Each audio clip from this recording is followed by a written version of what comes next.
ቤተሰቦችሽ እዛ እያሉ ምን ትሰሪያለሽ? ቸውና ማለት ትምህርትሽን ሁሉ አትጨርሺ ትችያለሽ።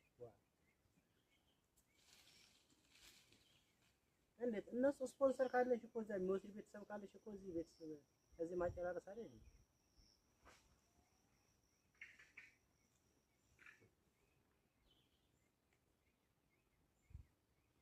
አይ ማለት አሁን አንዳንድ የሚጠይቀው አንቺ ዞሮ በስራ ነው የምትሄጂው በትምህርት ነው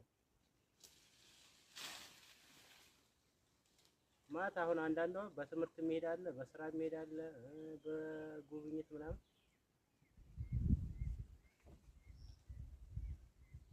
አይ ብቻ ግን በምትሞዩ ፎርም ነው። አሁን በትምህርት ብለሽ ከሆነ እንደዚህ በትምህርት የሚወስድሽ ቤተሰቦች እነሱ የራሳቸውን አግሪመንት መጨረስ አለባቸው።